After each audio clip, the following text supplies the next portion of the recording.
Hello and welcome to this WordPress Wednesday blog update from Baker Marketing in Adelaide. For a long time now, I've been a great fan of Mailchimp as an email service provider of choice, particularly for small business. And one of the nifty things about integrating WordPress with Mailchimp is the ability to allow your readers to subscribe to your blog and have your blog posts sent to them by email. As you can see on the right-hand side of our website here, there's our list of recent articles, and down here, the ability to get blogs by email. You can see you put an email address, first name, and then choose which of the main topics of email you want to receive. So for example, you can get just our marketing emails, which go out on a Monday, or our WordPress articles like this one, which go out on a Wednesday.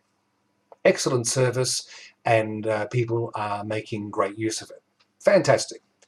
But there's a trick and a trap, particularly for young players. One that caught me out this morning and actually prompted this blog today, so I wanted to share it with you. And it all comes down to some fine print within Mailchimp when it comes to having emails set up based on the RSS feed of your website. So let me just go back a couple of steps. These automatic emails that go out without us touching Mailchimp week in, week out are all based on a particular type of newsletter. And I've got one set up here, which I'll show you.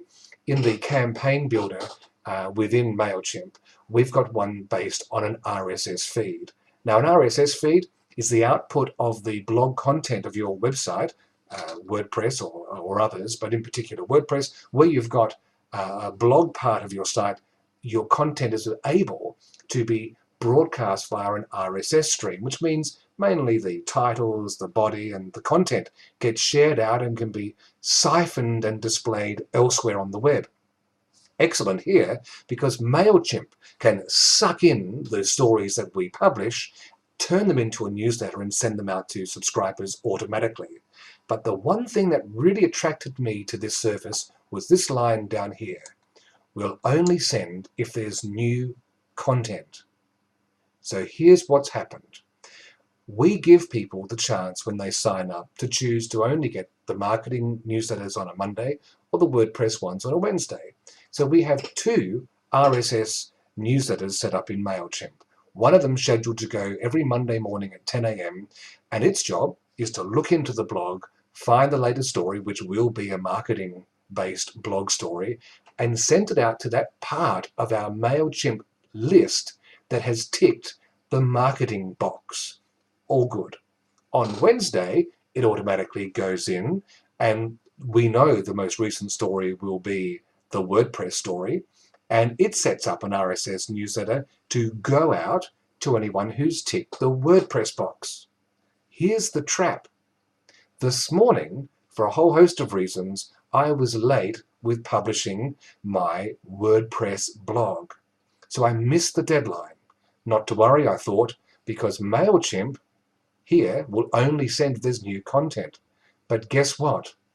They're two separate RSS newsletters. The Monday one is independent of the Wednesday one. And on Wednesday, of course, it can't tell from a bar of soap whether the latest blog entered is a marketing blog or a WordPress blog. So it just had a look.